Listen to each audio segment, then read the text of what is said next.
Bulldogs football team after losing in the SEC championship game. Look no further than the locker room last night, where Kirby Smart was not yelling, no shouting, no finger pointing. He told his guys that he loved them, he appreciates them, and that the season isn't over. As for the schedule, there will be a 1 o'clock meeting today. I am told it will be brief, mostly logistics. The schedule looking forward. These guys have final exams coming up later this week, so kind of a big week for those student athletes.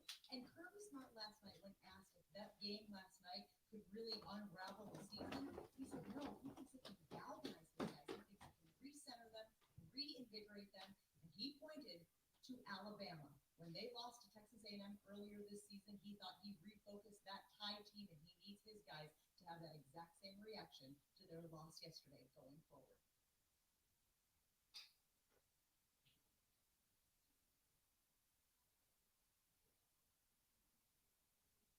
Okay.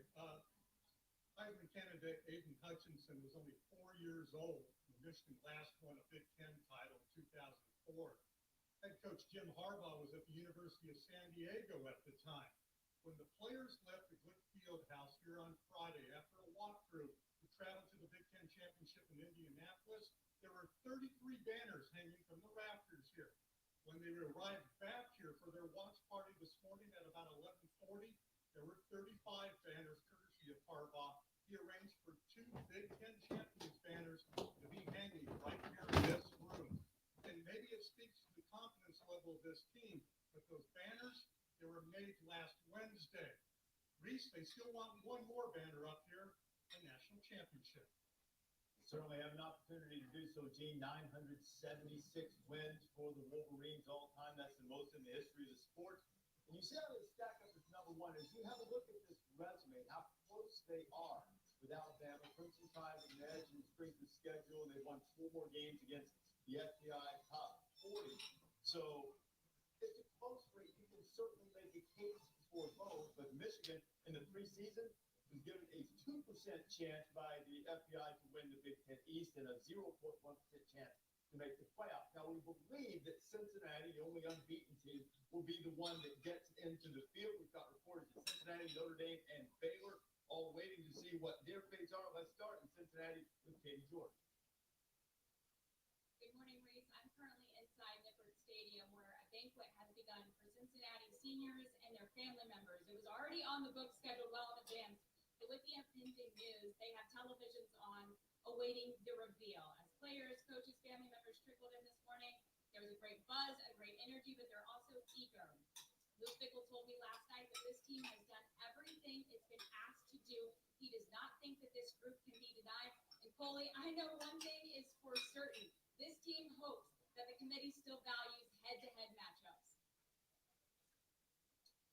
Well, Katie, as that may be the case at Cincinnati, reality is beginning to sink in here at Notre Dame, where players and coaches are beginning to focus not on the college football playoff, but instead on the New Year's Six bowls. And the anticipation to that end is beginning to build. Notre Dame players curious to know where it is that their postseason is going to take them. Not only that, also curious to know who it is that the Fighting Irish will be playing.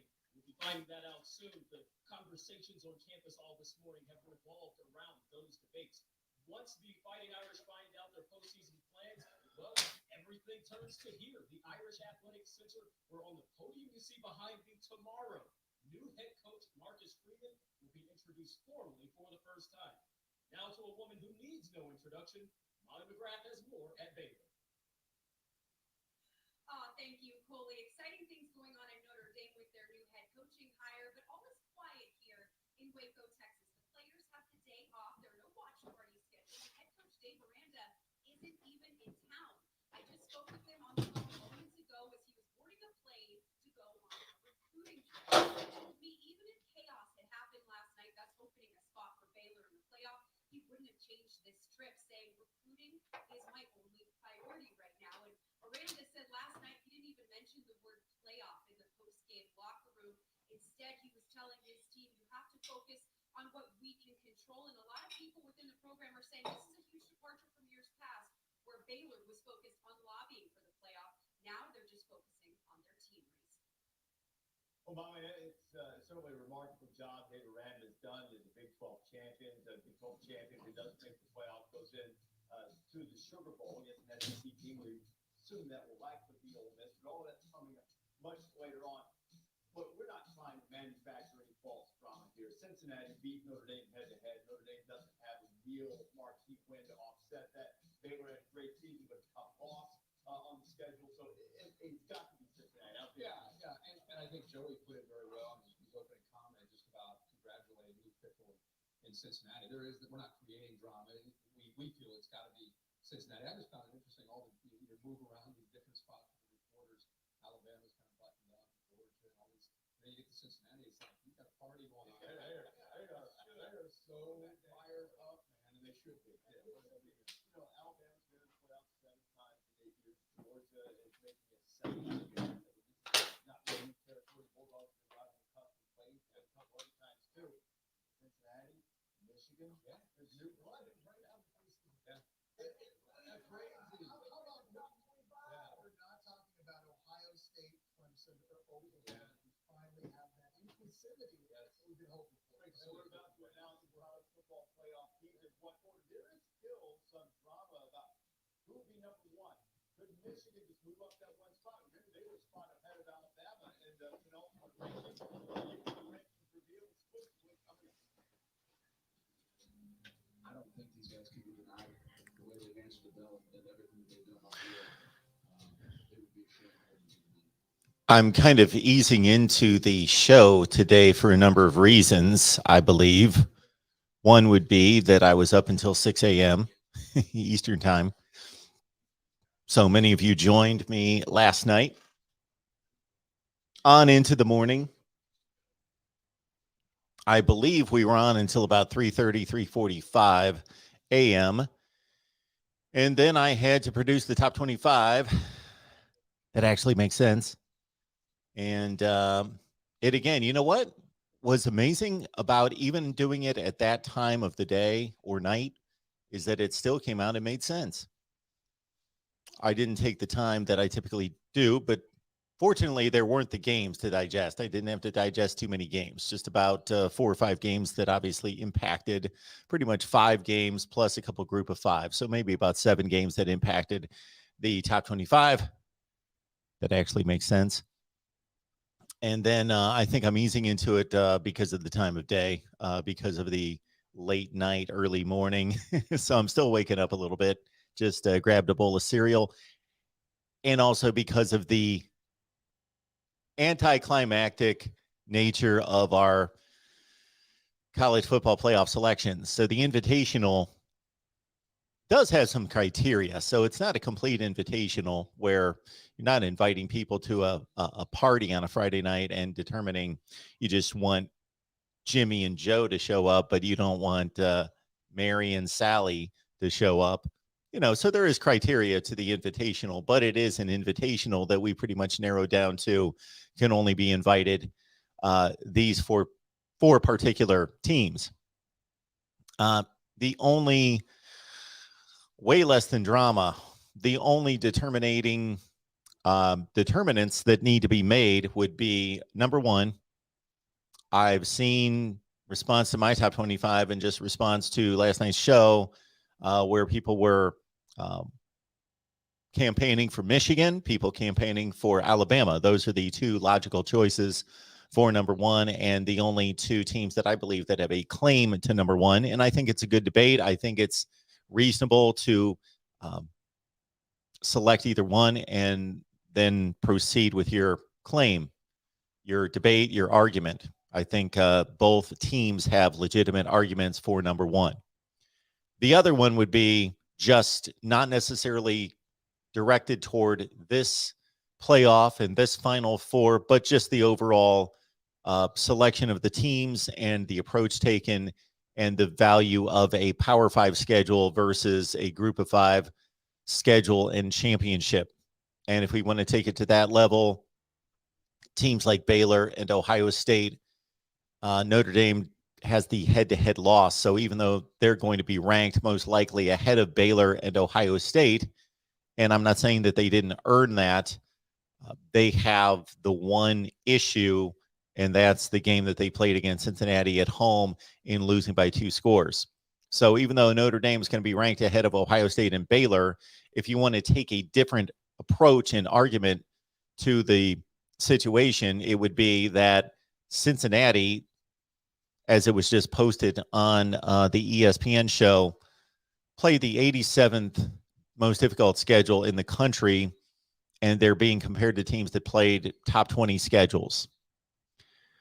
So unfortunately, we're playing two levels of football here. And so we've got to evaluate Cincinnati based on playing different opponents, a lower level of opponent, and playing one game for sure, Notre Dame, that would rank with the games that the other teams have to play. And then playing a handful of games that would rank in the lower echelon of games that the other teams play. Houston would rank with what? Where would you place Houston in the SEC, the Big Ten, the ACC, and on down the line, the Power 5 structure? But would Houston go 4-5, 5-4 in a major conference that plays a 9-game schedule? Would they go 4-5 in the Big Ten, 5-4, something like that? I guess. I would think that they would be somewhere in that range, 4-5, 5-4. I think Houston's about as good as the mid-pack, mid-level teams in the Big Ten, somewhere in the 8 to 9 position in the Big Ten. The SEC, probably somewhere in that same area, maybe a little bit lower. ACC, higher. Big 12, higher, of course. And the Pac-12 as well. I don't know where Houston would place in the Pac-12. What do you think? Third or fourth? Something in that range. So that's just a more of a broad scope, general debate to have is the approach and the group of 5, because we only have 4 spots. If we had 8 spots, group of 5, come on in, get your spot. If we had 12 spots, group of 5, take your spot. Maybe there would be room for other opportunities possibly. And then, of course, 16. Looks like we've got our final 6 coming in, and this is going to be extremely anticlimactic. Ohio State at number 6. I believe I had the Buckeyes at 6 as well. I did. Ohio State, what might have been, lost to Oregon early.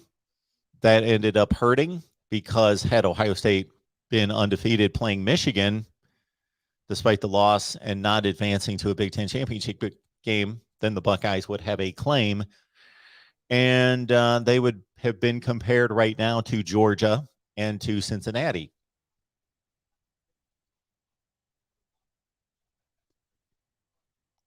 So the Buckeyes move on to the Rose Bowl to take on Utah, and we will have conversations about motivation, I'm sure, for the next 4 weeks. Notre Dame's at number 5. I've got the Irish at 5 as well. This would be one of the few times that I would agree with the selection committee, apparently. But I think it's just so cut and dry and ironic that the season that produced the most unpredictability, I'm not going to say chaos, because the chaos comes at the end.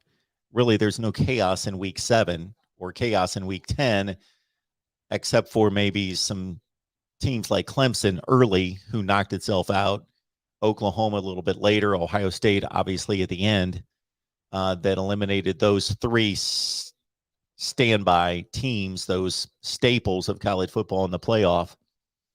So it's not been chaotic. It had the opportunity to be chaotic because we had a fairly unpredictable season from week to week. Fairly unpredictable. Cincinnati comes in at 4. So the 2 decisions to be made were Michigan or Bama for 1, and then Cincinnati, Georgia for 3 and 4. Which order would that be? And Cincinnati jumps up. Did I see that at number 3? So that's where I would disagree. I would put Cincinnati at 4, or were they 4? Cincinnati was 4. My apologies. Cincinnati at 4. I agree with that. I would play Cincinnati 4 and have placed Cincinnati in my top 4 at that spot.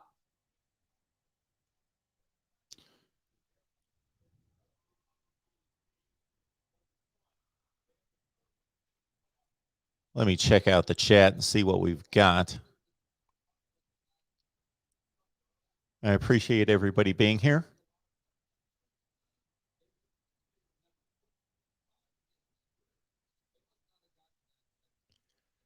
The committee had absolutely no choice but to put a group of 5 team in. This is what had to happen. There had to be a bunch of teams lose 2 games. That's basically what happened. What happened here is that there was no one for Cincinnati to be compared to that only had 1 loss, except for Notre Dame, who doesn't play in a conference and played Cincinnati. So the committee was backed into a position to select the group of 5. That's what they did. That's what they did. They selected the group of 5 because they had to.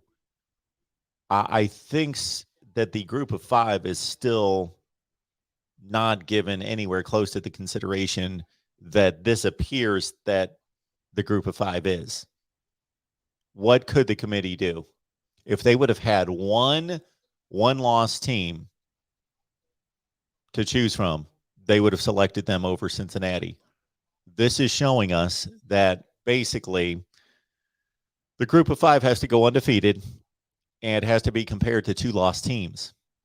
That's what it comes down to. Because again, Notre Dame played Cincinnati. We got the game that we needed to make this decision. Otherwise, Notre Dame's 11-1, not playing Cincinnati, and Cincinnati's undefeated as a conference champion. Notre Dame's going to be in this field and not Cincinnati.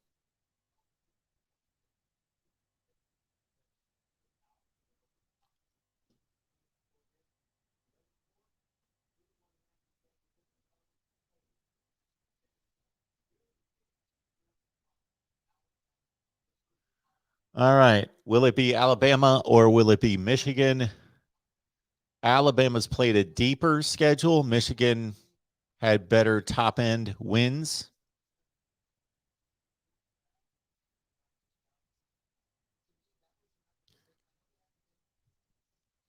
George is on his way to work, but listening. That's very comforting, George. Thank you. Johnny Bays, Notre Dame at number 4. Sorry, Johnny. Didn't happen for you. Unfortunately, your team scheduled the wrong game, the wrong season. It was the wrong season, the wrong game. And that's what we needed to see, Cincinnati and Notre Dame. We got the game, ironically, scheduled that we needed to see this particular season. That is complete coincidence. Had that happened some other time, Cincinnati, Notre Dame would just be okay, this is a decent game. This is a good game. Okay. And would have been forgotten weeks later. But that turned out to be the pivotal game of the season.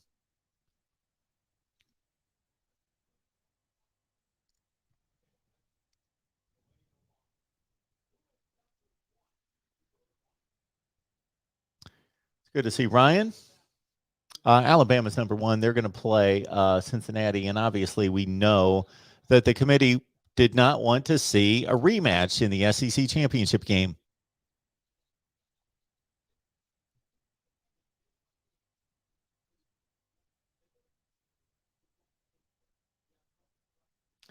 So now we just have to see where these teams are going to play. But yeah, Alabama's number 1. They're going to play Cincinnati, and Cincinnati certainly hopes that the Alabama team that played LSU, Auburn, and Texas A&M shows up to play them. They will probably not get that version, though. Mike is telling us that Michigan should be 1, Bama 2, Cincinnati 3, and Georgia 4 because everyone should move up 1 for their win and Georgia should drop for their loss. Okay. Johnny says Notre Dame is one of the 4 best based on eye test. I would slightly disagree with that. I would have Notre Dame more in the 6th position based on eye test. A lot of close wins against marginal teams for Notre Dame. I would have Ohio State as one of the 4 best teams in the country based on the eye test. Notre Dame wasn't out there beating Michigan State by 7 touchdowns and Purdue by 4 touchdowns. And Indiana by 47 and Maryland by 49. Notre Dame was not doing that.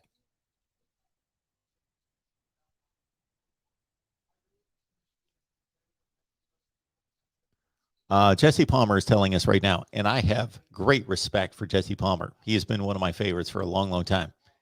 He is maybe drumming up some I don't know that he truly believes this, but it's a good company stance for him to be saying that Cincinnati and Michigan have great shots, especially Cincinnati has a great shot, and he believes that that could be the national championship game.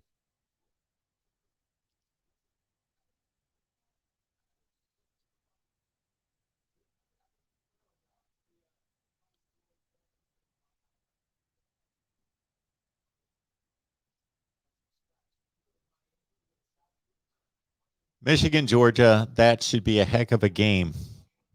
Should be. And for the winner of that game, they're going to have to go through an extremely difficult opponent and then set up against Alabama for the national championship game. And yes, am I slighting Cincinnati? Possibly. I am going to be shocked, surprised, which I rarely am by any of these results. I've watched college football for way too long, 45 years, to be shocked or in any possible way by these results. But I would be extremely surprised to see Cincinnati beat Alabama.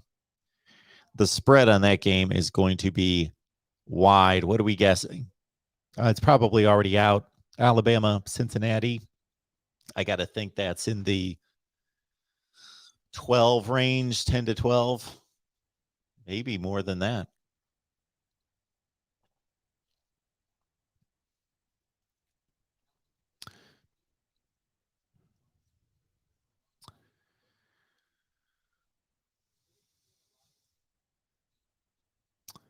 Sage says no mark. Okay. Johnny says Ohio State lost to Oregon. Enough said. No, that's not enough said. That was one game. One game out of 12. Let's understand there's two different things we're talking about here. We're talking about the best teams, or who is better versus who deserves a playoff spot, who has earned a playoff spot. Ohio State has not earned a playoff spot. No way. But are they one of the four best teams in the country? I believe so.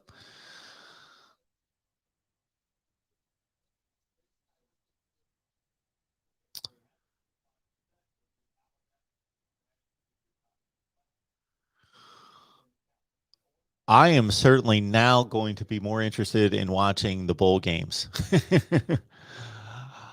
This playoff does not hold much intrigue for me. Georgia, Michigan, okay, I think that's going to be, I'm going to have to think a little bit deeper into that game, but I believe that that has the potential to be a really good game.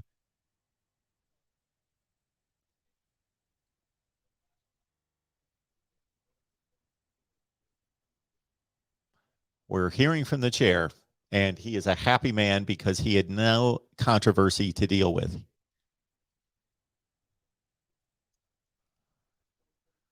All right.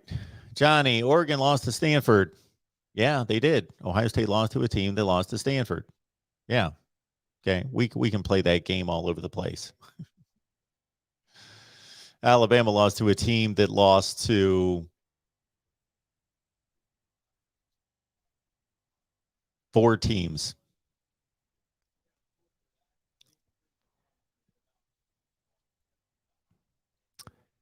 Alabama lost to an unranked team. Texas A&M, I believe, is ranked. They should be ranked 8-4 against their schedule. They should be ranked, not even close to not being ranked. Michigan is a quality loss by 4 to a top 11 ranked team. That speaks volumes. Yeah, that's part of the resume. People get fixated on one game. And so that's part of the resume. That's one point to make. But Alabama played a much deeper schedule than Michigan, and obviously took on an opponent last night that was decidedly better than anybody that Michigan played, and Alabama beat them by 17 in a neutral site. So there's another game to be considered.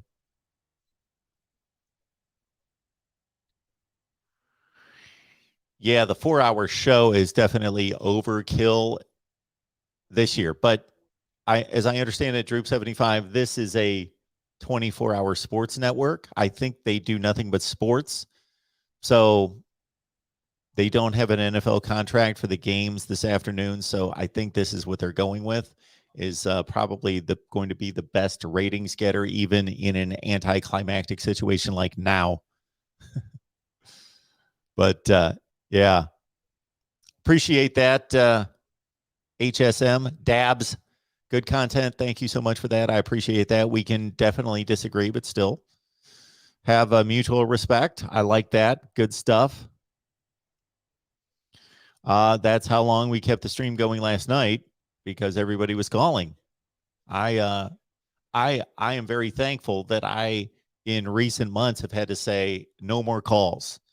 So I appreciate that so much. And I was going to open up the phone lines today. I don't necessarily know that there's a reason to do it. We can talk if anybody has an issue with Notre Dame, Ohio State, Baylor, or with Michigan versus Alabama for the number one spot. We can talk about that later. Dominic, I'm doing well. Glad to see you here. Thank you for that.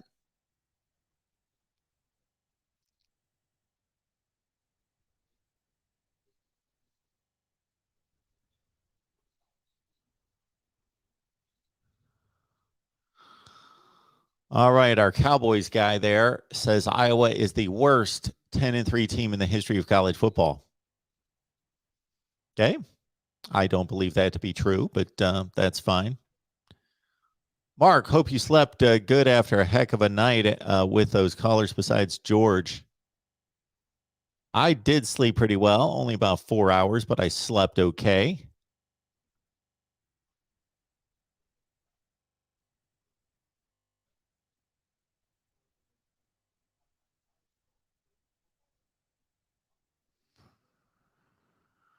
Dennis likes Alabama 1, Michigan 2, Georgia 3, Cincinnati 4. Okay, I think I've seen that.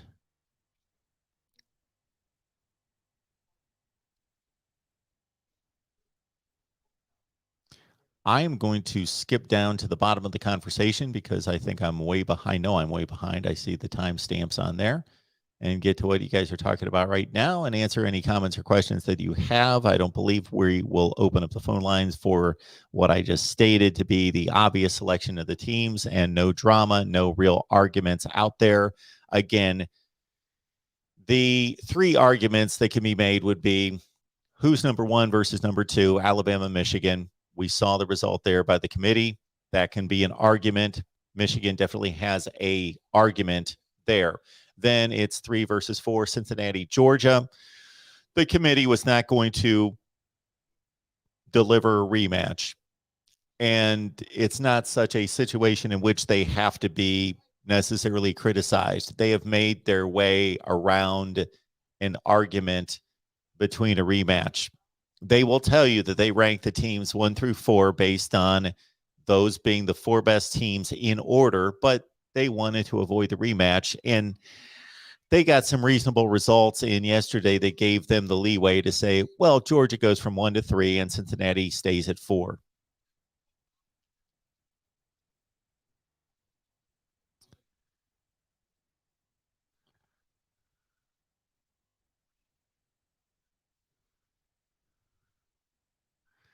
Connor says he can't wait for the bowl projections. Well, I think we're done with the projections. We're actually going to get the bowl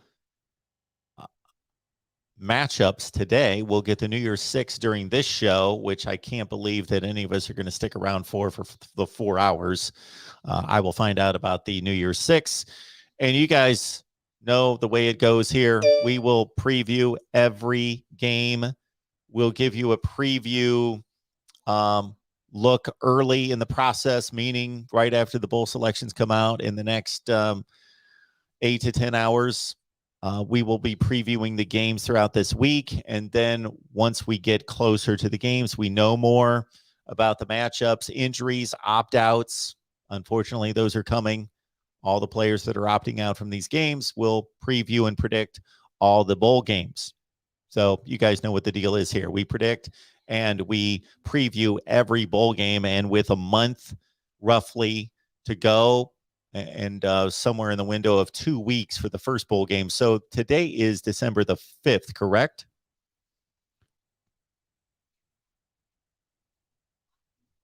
Yes. Today's the 5th.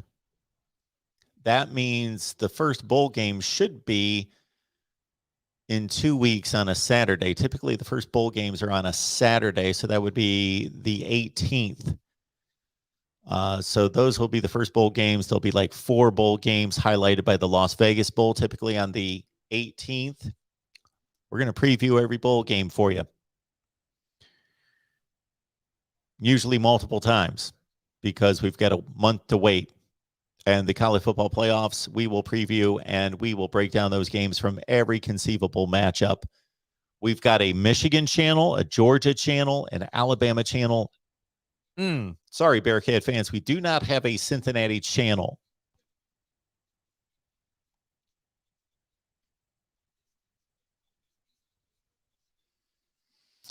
Iowa's offense performed even worse than I expected. I took Michigan to win the game and cover. I didn't even think about it. I didn't pick a score, but I was thinking Michigan in the 27-10 range, 31-10, 31-13, something like that. So they exceeded my expectations. It was marginally competitive / interesting going into the third quarter until Michigan made it 21-3. 21-3, I knew would be way too much for Iowa to handle, even at 14-3 with Iowa's awful, atrocious offense, that it would be almost impossible for them to overcome. They could be playing right now, and I don't know that Iowa, we could have frozen Michigan's point total at 42, and we could be sitting here 13 or 14 hours later and still waiting for Iowa to hit 42 points. Wouldn't that be an interesting test? Okay, Michigan, you're up 42-3. We're going to freeze your points, and your offense isn't going to take the field, or maybe your offense will take the field to give your defense a rest, and we'll see how long it takes Iowa to catch up.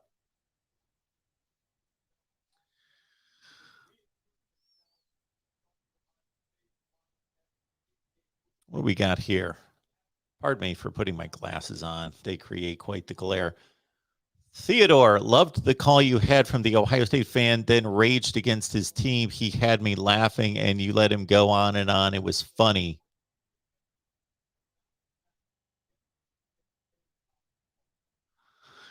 Yeah, so that is really the big news of the day in college football, Jet Mech, that the dominoes are starting to fall here. Brent Venables to Oklahoma and Mario Cristobal to Miami. That's what we are expecting. Bushcraft, Ohio, thank you so much for the compliment. Appreciate the kind words and for being here. Johnny Bays, Cincinnati can beat Bama this year, but not in a championship game. I don't know what that means. They will not be playing in the championship. The bowl selections will come out throughout the day. This particular special will highlight the New Year's Six bowls, and then we will periodically throughout the day be hearing about, because the slotting goes from there, and so the decisions are made throughout the day. Joe thinks Cincinnati can beat Alabama. Okay, I love the I hope you're right. Swampy, good to see you. Hypothic theory. Michigan got snubbed. Georgia's strength of schedule is not strong. Look at the overall record of every team they played. They got boosted because of the names of the programs they played.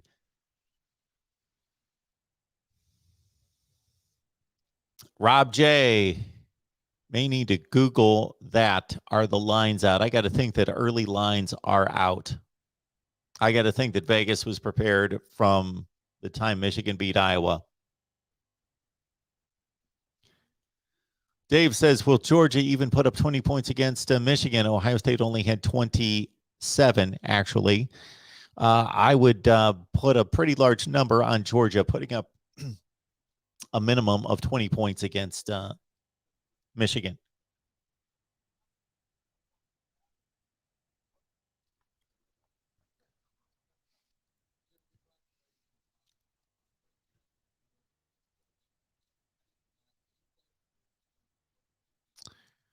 Mostly noble. The ratings for Michigan, Georgia will be off the chain.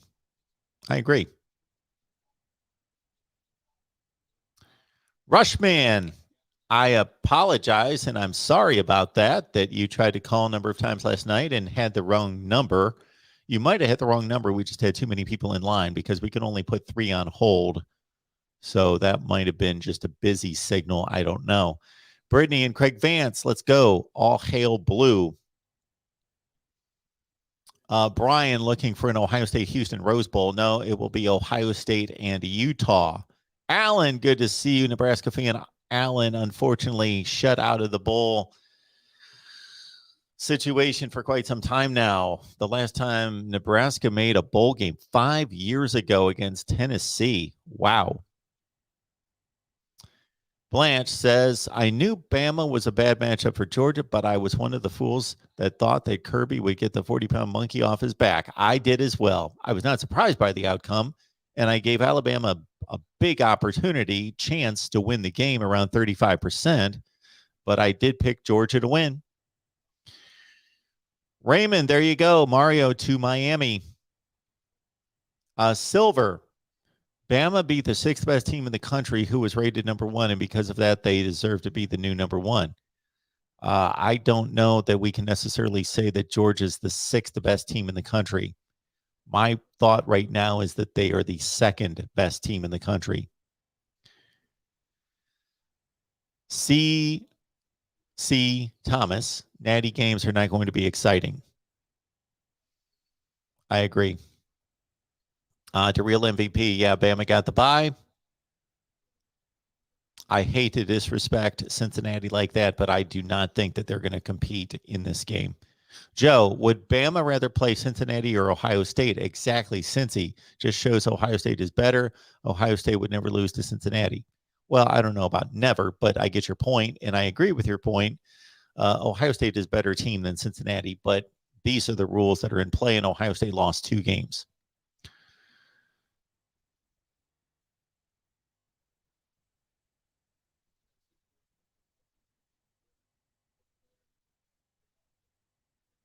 Mark, good to see you, Michigan fan. Congratulations on your matchup there after a Big Ten championship romp. Matthews here, good to see you. Iowa Max Icon, Iowa would go 10-2 in the SEC. Bobby likes Georgia to beat Michigan by 20, and Alabama will beat Cincinnati by 30. The second one, I would not be surprised. The first one, slightly, very slightly surprised. Just slightly. Georgia has elite talent. The teams that we saw in the SEC championship game, they have 2 of the 3 top rosters in the country. The other one's, of course, Ohio State. If you just are a believer in talent, obviously it has to be coached. And I think the simple explanation for what happened between Alabama and Georgia would be their rosters are like this. In terms of 4- and 5-star talent, their rosters are like this. They're right at the top of college football. Okay? But you also have to coach and develop the talent. You have to develop the individual talent. You've got to develop the talent as units, the wide receivers, the linebackers, especially the offensive line. That's huge. What Alabama did to fix its offensive line issues between the season and the Auburn game, and then what happened last night is pretty remarkable, but they did it. And so the talent, Georgia, Alabama is here. Georgia was playing at a higher level. That was obvious. I outlined that in a video that Georgia played the 4 common opponents that Alabama played much better than Bama. Wasn't even close. But Bama, elite quarterback, elite coaching staff, and the greatest coach of all time. That's what showed it. Kirby's talking.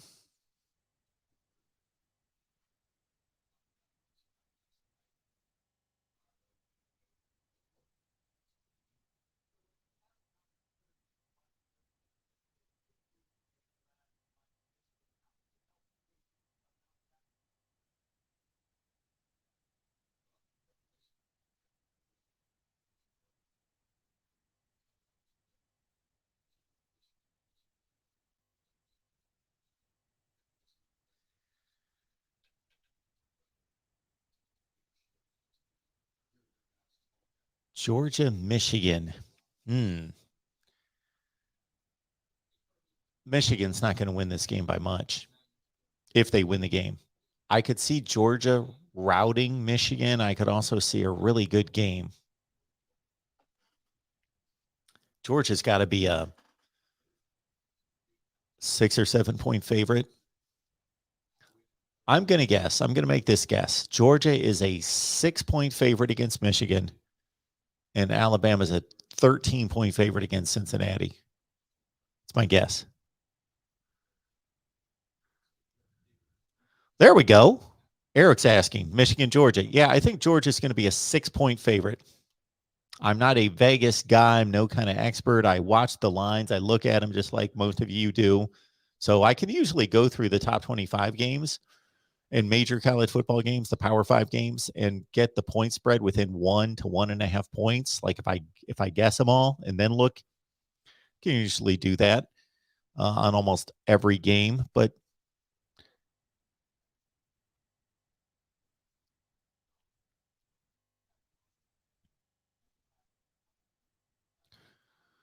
yeah, DG, we're on the same wavelength. Ohio State's one of the 4 best teams in the country, but unfortunately for Buckeye fans, they did not earn a spot.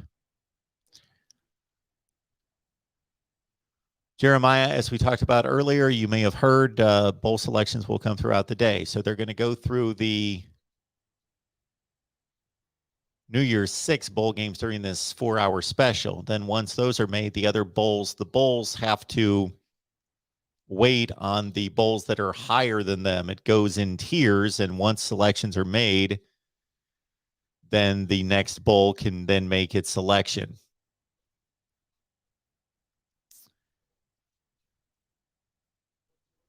Why don't ESPN get NFL games? Well, they've got the Monday night contract.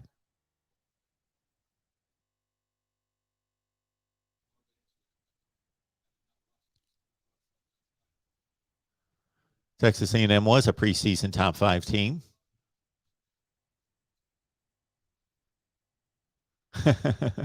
Swampy McGee. Always enjoy your comments. All right, everyone. I don't know that there's much else to get accomplished here. Anticlimactic. I expected to be on the air for 3 or 4 hours to break this thing down. Well, once the games were played, I did not. But going into yesterday, Oklahoma State came that close to making for good conversation. Cincinnati played a first half that gave us hope that there might be good conversation if they got knocked out, because that would have opened things up considerably. But as it played out, the 4 that we got were the 4 that we expected, and those are the 4 choices that pretty much, based on this format, has to be made. All right, everyone. Appreciate you being here at the Voice of College Football. We are going to cover the Mario Cristobal situation to Miami. We will certainly cover Brent Venables to Oklahoma, and we'll break down these bowl games as they're released. Not necessarily am I going to be waiting for each and every bowl game to be released and post a video preview immediately, but you know what I mean. Throughout the week, we will preview these bowl games, and we will track everything as we typically do. If you love what we do here at the Voice of College Football, or even like what we do here at the Voice of College Football, and just want to support, we've got a USC channel that is our next priority. And I want to thank everyone that helped us get our Iowa channel to 1,000 subscribers, because that's key in terms of YouTube analytics to get the channel to 1,000 subscribers. So our next target would be USC, Alabama as well. USC, Alabama, Notre Dame is coming along very well. And of course, with Alabama being in the playoff, we should be able to build that channel fairly quickly. But all those channels are roughly in the 700 subscriber range. So please subscribe to Alabama, USC, Notre Dame. Thank you so much for that. I will be back soon. Be looking for the notifications. Please subscribe to this channel, the main channel, and hit the bell for the notifications. That way you know when we're going live, which will definitely be sometime in the next couple days. Now that the college football season is over, the regular season, our schedule changes somewhat. I was going live every Monday night, Thursday, Friday, Saturday night. So we will let you know. Keep in mind that we also have team-specific shows. So Nebraska, Monday at 4 o'clock Eastern Time. Iowa, Tuesday at 5:30 Eastern Time. Then we've got the Miami shows at 1 o'clock Eastern on Tuesday and also Wednesday at 7. We've got our Oklahoma live show Wednesday at 12:30. Ohio State at 1:30 on Wednesday. Michigan at 5 on Wednesday, and Florida State at 6. So I hope you got all that. Again, we've got shows featuring Nebraska, Miami, Florida State, Michigan, Ohio State, Oklahoma, and Iowa right here at the Voice of College Football each and every week. All right. And if you would like us to add a live stream for a team particular show, please find us a sponsor and hit me up at markrogerstv at gmail. You can always hit me up there. Any kind of requests or recommendations that you have for videos, I am here and listening. I thank all of you for your contributions, your support, and everything that you do to help us grow and build the channel. And we appreciate it. And we will see you all soon. Be looking out for videos that will be coming your way constantly, as they always do. Let me pick up this super chat. Appreciate that.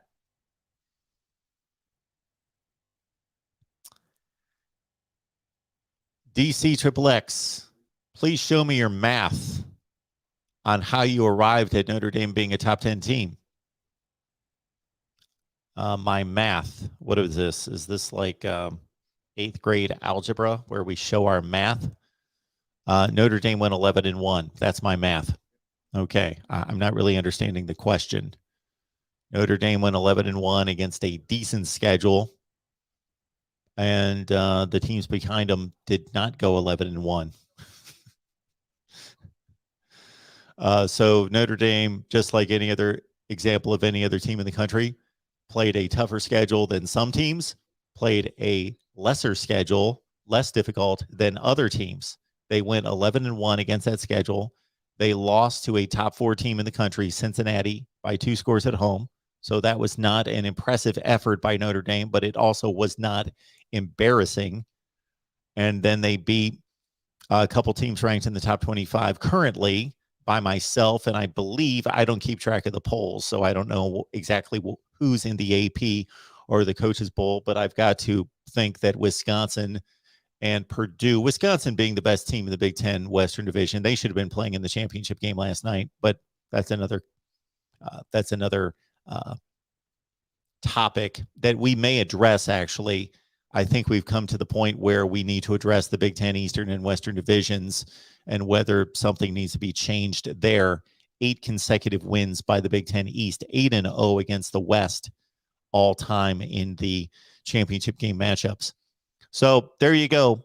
I appreciate the question and the super chat contribution. All right, we've got another one here. Let's pick this one up.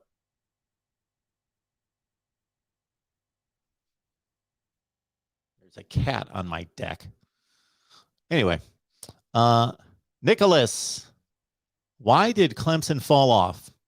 Number 1, quarterback play. Number 2, offensive line play. Number 3, injuries. DJ Uiagalelei is not nearly the quarterback that Trevor Lawrence or Deshaun Watson are, and that is the most important position on the field. And therefore, even though Clemson has recruited top 5 classes and the roster is filled with top 5 talent, the quarterback play is not anywhere close to what it's been. DJ has succeeded 2 starting NFL quarterbacks, generational talents as far as college quarterback play. And the offensive line has never been recruited at the level of the other positions on the field, but has been good, has been developed to be good, but it was not good at all this year. Plus, their injury list was ridiculous at the wide receiver position, linebacker, defensive line. They lost their 2 best defensive linemen early in the season. Yeah, Clemson got beat up early. Clemson gave Georgia its toughest game of the regular season. 10-3 with a pick six. So Clemson's still a quality team. They're still one of the 15 best teams in the country this year. The program's better than that, but certainly a top 15 to 20 team this year, even with 3 losses.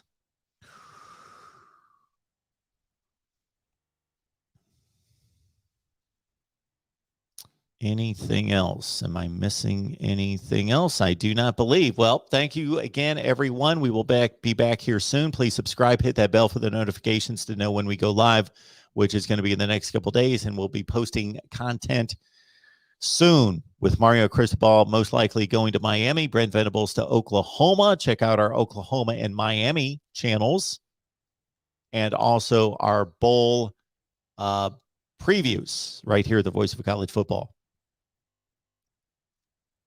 Oh, almost missed. Jared, let's say Georgia had to play Michigan at Lambeau Field. Okay. Let's say Georgia had to play Michigan in Kansas City. Let's say Georgia had to play Michigan in San Diego. Let's say Georgia had to play Michigan in Siberia. Yes, weather should be part of football, and it is part of football depending on where you're playing. But when they're playing under perfect conditions, which they will be playing for these playoffs, whether they play in Miami, it could rain, it could be windy, or they're playing under completely controlled conditions in Dallas. I somewhat understand this chip on the shoulder of some Big Ten fans in particular, or fans of teams in the North, that why don't they play in the weather? We want to see them play in the weather. I get that. It would be interesting to see, but let's also understand that all these teams in the South, Georgia and Alabama in particular, but all the teams in the South produce NFL players that then play in the North and don't have any issues. It's not like we can watch NFL games on Sundays in December and January and pick out the players that came from the SEC. Oh, he can't play. He dropped passes because he went to an SEC school. No, they adjust. So I don't think that it would be a major factor. One of the greatest quarterbacks of all time in the NFL played in the South his entire upbringing and college career at Southern Mississippi, and then he went and became one of the great cold weather quarterbacks of all time in Green Bay. Yes. Do you have to adjust to weather conditions? Just like Big Ten teams would have to play in 85-degree heat and humidity, which they often have to do in bowl games. So is that an advantage, and is it unfair? To a certain extent, it is, that Big Ten teams have to travel to Florida, but nobody wants to play bowl games in Minneapolis in December. So the bowl games are built to be a reward for the season and to be a pleasurable trip for the players. So hence, they generally are played in warm weather sites. But don't expect that Georgia would completely implode because they had to play in 37-degree weather or 16-degree weather or whatever. Let's also understand that weather is not a factor in the Big Ten until maybe the final week to 2 weeks of the season. It's not a big deal that it's 62 degrees in Columbus, Ohio, the last week of October.